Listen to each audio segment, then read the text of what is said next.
संदीप श्रीवास्तव आपका एक बार फिर से हार्दिक स्वागत करता हूं अथर एजुकेशन के यूट्यूब चैनल पे। दोस्तों आज हम लोग सीखने वाले हैं function of management. Friends, function of management क्या है उसको समझते हैं पहले। फंक्शन ऑफ मैनेजमेंट मतलब होता है कि जो भी टास्क है उसको डिफरेंट फंक्शन में हम उसको डिस्ट्रीब्यूट कर देते हैं, जिसको हम प्रोसेस भी बोलते हैं, जिसको प्रोसेस भी कहा जाता है। तो प्रोसेस कौन कौन सा है और फंक्शन ऑफ मैनेजमेंट क्या है उसके बारे में देखते हैं। तो फर्स्ट है प्लानिंग, फिर ऑर्गेनाइजिंग, स्टाफिंग, डायरेक्टिंग और कंट्रोलिंग। अब इसके बारे में थोड़ा सा हम लोग ब्रीफ में देखेंगे कि प्लानिंग क्या है, ऑर्गेनाइजिंग क्या है, स्टाफिंग क्या है, डायरेक्टिंग क्या है और कंट्रोलिंग क्या है। तो फ्रेंड्स, अगर हम प्लानिंग की बात करें तो planning is nothing but forecasting future in the present. Planning is nothing but forecasting future in the present. इसका मतलब होता है कि फ्यूचर में हम लोग क्या करने वाले हैं उसकी आज ही क्या करना, हम फोरकास्ट कर लेना कि हम लोग इस तरीके से वर्क को करेंगे जिससे हमारा जो डिजायर्ड आउटपुट है या जो डिजायर्ड गोल है हम उसको क्या कर सकें, अचीव कर सकें। तो इसीलिए कहा गया है कि planning means forecasting future in present. Present में ही हमें फोरकास्ट कर लेना है कि फ्यूचर क्या है। दूसरा दोस्तों मैं बताऊंगा थोड़ा सा प्लानिंग के बारे में। प्लानिंग के बारे में कहा जाता है कि planning is base function of management. कहा जाता है प्लानिंग, अगर मैनेजमेंट की बात करेंगे तो सबसे पहले जो शुरुआत होती है वो होती है हमारी प्लानिंग। तो सबसे पहले शुरुआत होती है क्या होती है, प्लानिंग। तो planning is the base function of management, यानी मैनेजमेंट की जो शुरुआत है वो किससे होती है, सबसे पहले प्लानिंग होता है कि हमें किस तरीके से वर्क को करना है। थर्ड है planning is necessary to reduce risk of future, यानी फ्यूचर में क्या रिस्क हो सकता है, अगर उसके बारे में हम लोग प्लानिंग करेंगे तो हो सकता है कि हम प्रॉफिटेबल की तरफ जाएं, हमें रिस्क बियर ना करना पड़े। तो अगर हमें ऐसा लगता है कि हम फ्यूचर में प्रॉफिट ही अर्न करें तो सबसे पहले क्या करना पड़ेगा, आपको प्लानिंग करना पड़ेगा। और जब प्लानिंग करेंगे तो आपको पता चलेगा कि फ्यूचर में इस पॉइंट पे रिस्क है या ये काम हम करेंगे तो हो सकता है कि हम लॉस बियर करें। तो अगर पहले से प्लानिंग करेंगे तो रिस्क क्या हो सकता है, रिस्क रिड्यूस हो सकता है, रिस्क कम हो सकता है। नेक्स्ट हम बात करेंगे in planning what work. Planning में हम क्या करते हैं, हम क्या काम करने वाले हैं, क्या काम करने वाले हैं। तो what, first what, who will do. कोई भी अगर काम है तो हु विल डू मींस वह काम को कौन करेगा, हाउ कैसे होगा, व्हेन कब होगा, और लास्ट में एक और व्हेन ऐड करेंगे, उसका मतलब होता है when our work will be completed. When our work will completed to achieve goal, ये काम कब पूरा होगा जिससे हम अपने गोल को अचीव कर लें। और लास्ट पॉइंट है इसका, planning is a systematic work. Planning क्या बताता है हमें कि कौन से वर्क को किस सीक्वेंस में करना है, किस तरीके से करना है। तो वह क्या होता है, planning is a systematic work to be done. Friends, planning देखने के बाद हम लोग देखेंगे organising. Means function of management का दूसरा स्टेप है ऑर्गेनाइजिंग। मींस हम कह सकते हैं कि दूसरा जो फंक्शन है वो होता है ऑर्गेनाइजिंग। ऑर्गेनाइजिंग देखने से पहले हम लोग थोड़ा सा डिस्कस करेंगे ऑर्गेनाइजेशन। किसके डिस्कस करेंगे, ऑर्गेनाइजेशन। ऑर्गेनाइजेशन क्या है, सबसे पहले हम लोग ऑर्गेनाइजेशन को समझ लेते हैं। Organisation is a group of two or more people. Organisation क्या होता है, मोर देन टू पर्संस का ग्रुप होता है जो सभी लोग क्या होते हैं, इकट्ठा होते हैं। और इकट्ठा होने का उनका लॉजिक होता है to achieve goal, to achieve goal, यानी जो हमारा गोल है हम उसको किस तरीके से अचीव करेंगे उसके बारे में। दो person, more than two person क्या होते हैं, कंबाइन होते हैं टुगेदर, और वो एक साथ ऐसा अटेम्प्ट करते हैं कि जिससे जो गोल है वो उनका पूरा हो सके। तो यहाँ पे ऑर्गेनाइजिंग में organisation is a structure for the assignment of authority and responsibility. Means structure for organisation is a structure, यानी ऑर्गेनाइजेशन एक ऐसा स्ट्रक्चर है जिसमें हम असाइन करते हैं क्या, authority and responsibility among individual working for the achievement of common goal. Means organisation क्या होता है, एक ऐसा स्ट्रक्चर है जिसमें हम डिसाइड करते हैं authority and responsibility among the people working for the achievement of common गोल। मतलब जिस ऐसे पर्सन का ग्रुप है जिसमें एक ही गोल होता है, यानी पर्सन जो भी ऑर्गेनाइजेशन में इकट्ठा होते हैं उनका एक ही गोल होता है, और वो गोल क्या होता है कि to earn profit. Earn profit यानी प्रॉफिट को अर्न करना है तो सभी लोग क्या करेंगे, एक ही डायरेक्शन में काम करेंगे, एक ही उनका मोटिव होगा कि वह किस तरीके से अपने डिजायर्ड जो प्रॉफिट है उसको हम अचीव कर सकें। तो यहाँ पे अगर जितने इंडिविजुअल हैं, यानी जो अथॉरिटी एंड रिस्पांसिबिलिटी है वो किसके बीच में डिस्ट्रीब्यूट है, among individual working for the achievement of common गोल। यानी जितने वर्कर हैं, सपोज दैट कोई भी कंपनी ले लीजिए, जितने कंपनी में जो वर्कर्स काम करते हैं वो प्रोडक्शन में इन्वॉल्व हो, वो मार्केटिंग में इन्वॉल्व हो, वो सेल्स में इन्वॉल्व हो, वो ट्रेनिंग में इन्वॉल्व हो, कहीं पे भी इन्वॉल्व है, लेकिन उनका डायरेक्ट जो गोल होता है वो गोल होता है कि to earn profit, to gain profit. तो फ्रेंड्स यहाँ पे इसका स्ट्रक्चर का मतलब यही होता है। दूसरा थोड़ा सा और डीप करूंगा, ऑब्जेक्टिव्स, पॉलिसी, प्रोग्राम। यानी ऑब्जेक्टिव्स, पॉलिसी और प्रोग्राम को डिसाइड किया जाता है प्लानिंग फेज में। यानी प्लानिंग फेज में हम लोग क्या डिसाइड करते हैं, ऑब्जेक्टिव डिसाइड करते हैं, पॉलिसी डिसाइड करते हैं, प्रोग्राम डिसाइड करते हैं। लेकिन ऑर्गेनाइजिंग का जब फेज आता है उस फेज में ये होता है कि जो प्लानिंग के थ्रू हमने डिसाइड किया था ऑब्जेक्टिव, उसको किस तरीके से एग्जीक्यूट करेंगे, उसको किस तरीके से इंप्लीमेंट करेंगे। और इंप्लीमेंटेशन करने के लिए हम क्या करते हैं, डिफरेंट डिपार्टमेंट फॉर्म करते हैं। Different department in the sense हम बोल सकते हैं HR department, production department, sales department, marketing department. और उन सबके बीच में क्या करते हैं, हम लोग वर्क को असाइन कर देते हैं कि आप अगर फिनेंस वाले हो तो आपको फिनेंस का वर्क करना है, आप मार्केटिंग वाले हो तो आपको मार्केटिंग का वर्क करना है, आप सेल्स वाले हो तो आपको सेल्स का वर्क करना पड़ेगा। और इस तरीके से करते करते क्या होता है, सभी लोग अपना अपना वर्क करते हैं और फाइनली क्या होता है, जो कंपनी का गोल होता है वो क्या होता है, वो फुलफिल हो जाता है, यानी कंपनी का प्रॉफिट होता है वो फुलफिल होता है। तो फ्रेंड्स, ऑर्गेनाइजिंग का मतलब ये होता है कि जो भी प्लानिंग हमने किया है उसको किस तरीके से एग्जीक्यूट करेंगे, किस तरीके से इंप्लीमेंट करेंगे, ताकि विदाउट हैसल, यानी बिना कोई प्रॉब्लम के जो डिजायर्ड ऑब्जेक्टिव है उसको हम गेन कर सकें। फ्रेंड्स, प्लानिंग और ऑर्गेनाइजिंग देखने के बाद हम लोग देखेंगे स्टाफिंग। फ्रेंड्स, स्टाफिंग सबसे क्रूशियल एंड सबसे इंपॉर्टेंट एस्पेक्ट्स होता है बिजनेस के लिए। Staffing is nothing but recruitment and selection. Staffing is what, recruitment and selection. Recruitment and selection क्या होगा, आपके लिए थोड़ा वर्ड्स आपके लिए नया है, मैं बता दूं। रिक्रूटमेंट क्या होता है, recruitment is a process for selection of employee. Recruitment is what, employee को सेलेक्ट करना है तो जो उसके लिए जो प्रोसेस हम करते हैं उसको हम क्या बोलते हैं, रिक्रूटमेंट। तो recruitment is what, process, and selection is what, result. Recruitment is a process and selection is what, result. For example, अगर हम लोग बात करेंगे कि हमें 2 पर्सन को रिक्रूट करना है, मींस 2 पर्सन को अगर हमें सेलेक्ट करना है अपनी ऑर्गेनाइजेशन में, तो हमें क्या करना पड़ेगा, हमें ऐड देना पड़ेगा। तो जब हम ऐड देंगे तो different person will come for interview. जब इंटरव्यू के लिए आएंगे तो हम लोग क्या करेंगे, उसमें से जो अच्छे लोग होंगे, जिसकी क्वालिटी अच्छी होगी, जिसकी क्वालिफिकेशन अच्छा होगा, जिसका वर्क प्रोफाइल अच्छा होगा, उसमें से हम लोग क्या करेंगे, जितने लोगों की हमें रिक्वायरमेंट है हम उसमें से क्या करेंगे, शॉर्टलिस्ट करेंगे। जब शॉर्टलिस्ट करेंगे तो मींस उसको क्या बोलते हैं हम, सिलेक्शन। हम उसको क्या बोलेंगे, सिलेक्शन। फ्रेंड्स, ये सब करने से पहले ऑर्गेनाइजेशन को क्या करना पड़ता है, जेडी और जेएस करना पड़ता है। जेडी का मतलब होता है जॉब डिस्क्रिप्शन।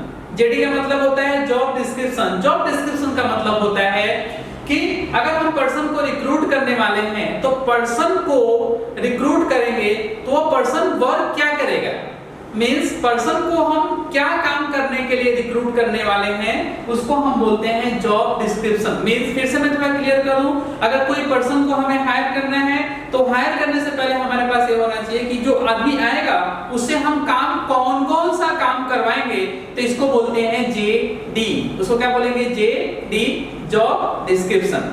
अब फ्रेंड्स, काम करना है, ये पता है कि हमें ये काम करवाना है, ए बी सी हमें काम करवाना है, तो वो हो गया जो JD.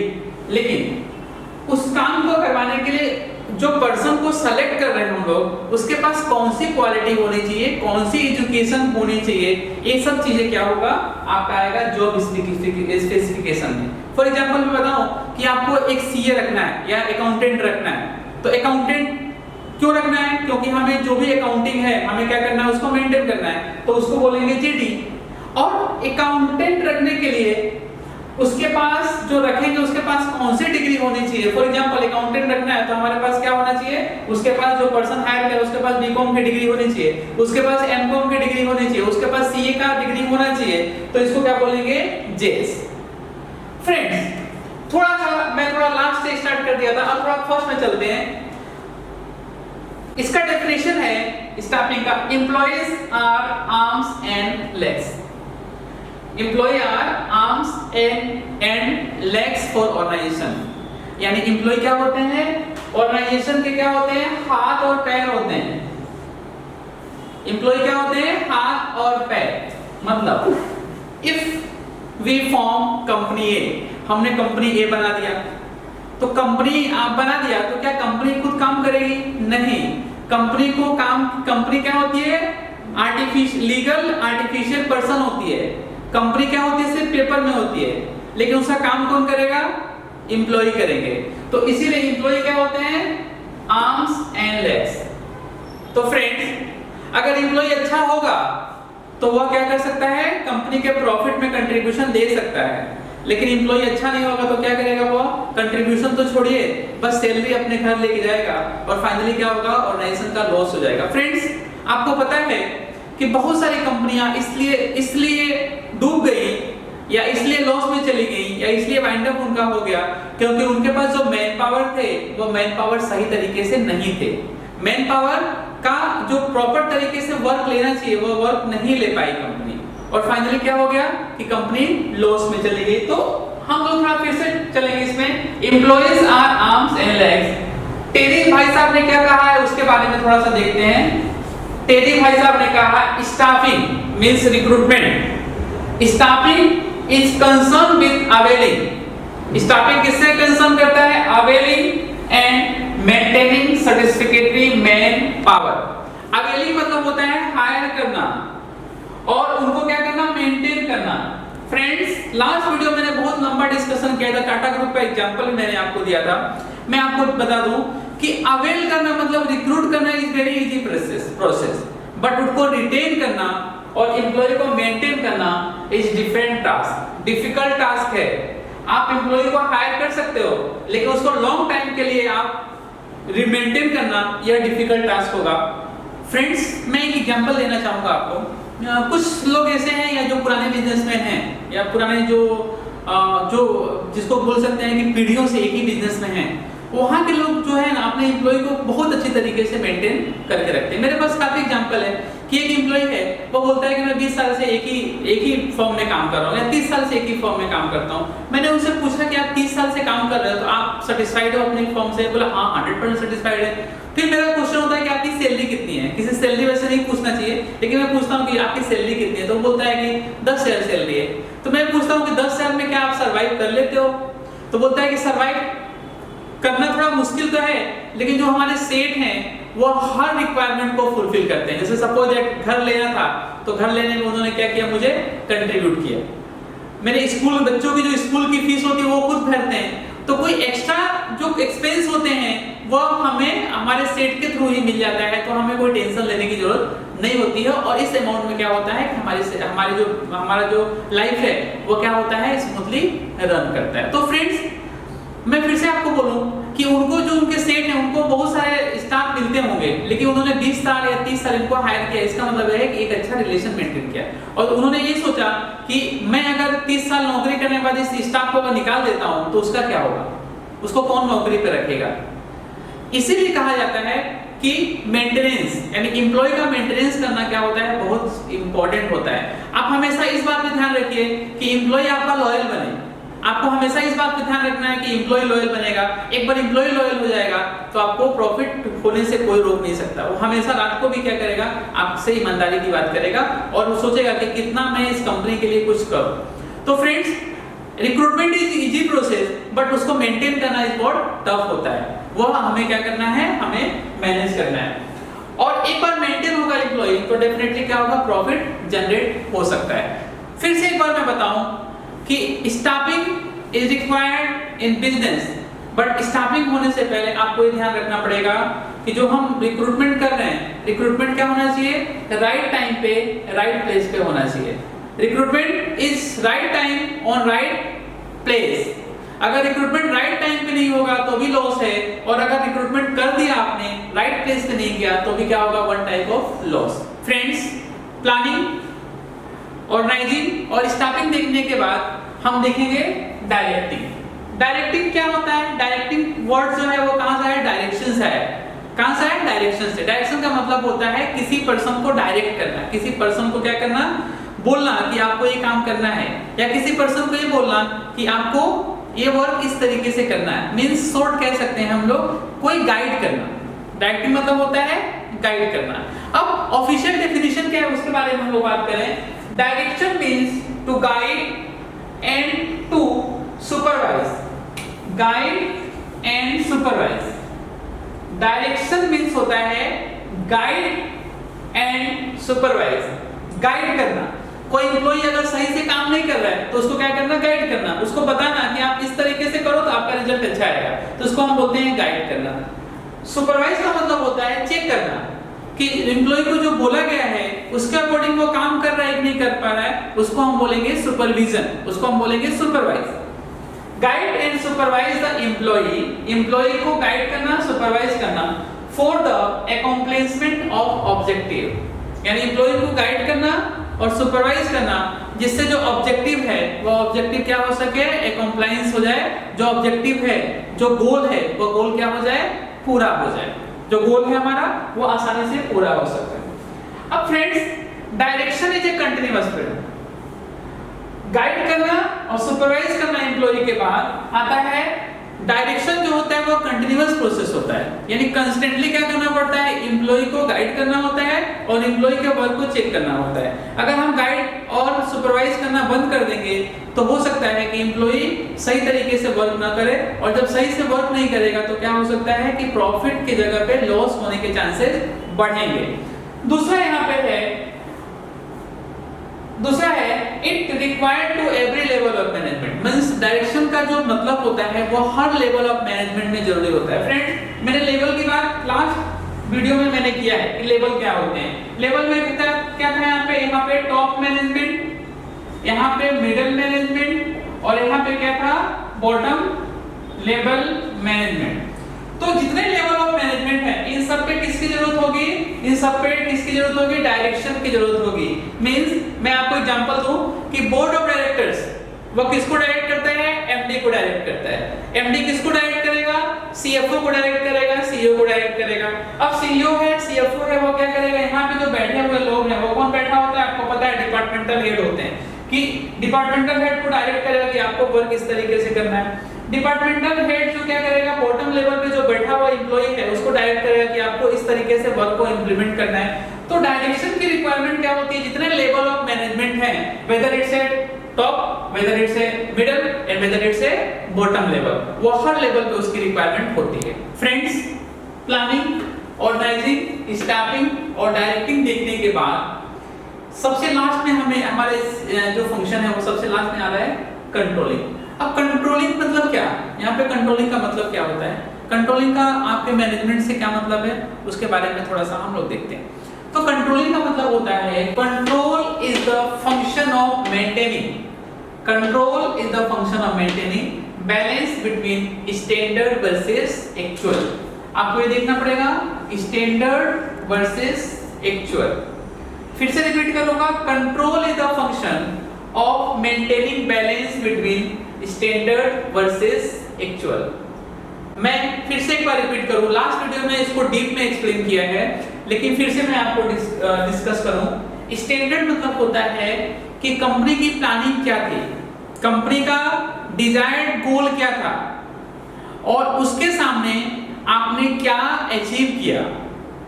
Desired versus actual, standard versus actual means company का गोल था कि दिस फाइनेंशियल ईयर 100 करोड़ का टर्नओवर अचीव करना, 100 करोड़ का टर्नओवर अचीव करना। उसके सामने कंपनी ने 80 करोड़ का टर्नओवर अचीव किया, तो स्टैंडर्ड कितना 100 और एक्चुअल कितना 80।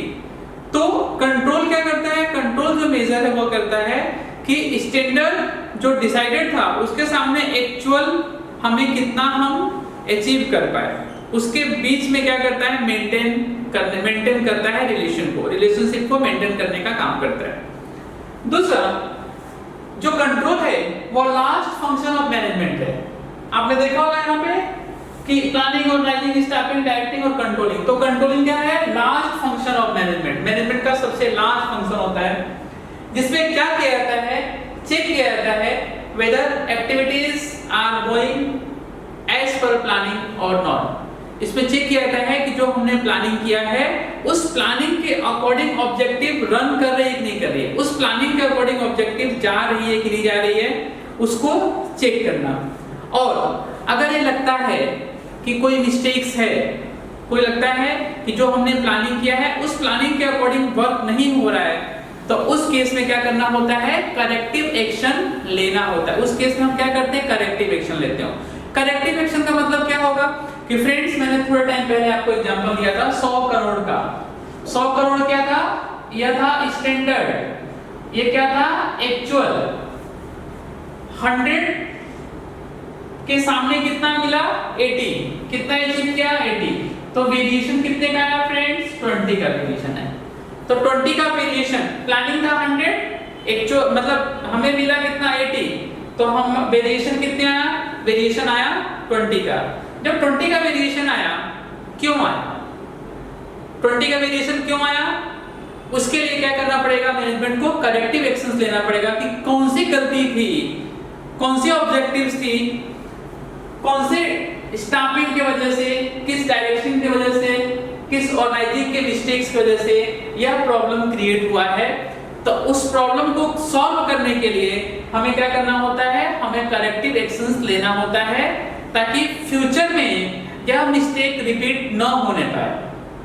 उसके लिए कंट्रोलिंग रिक्वायर्ड होता है ताकि फ्यूचर में ये मिस्टेक्स रिपीट न हो और कंपनी की जो प्रॉफिट है वह मेंटेन होता रहे।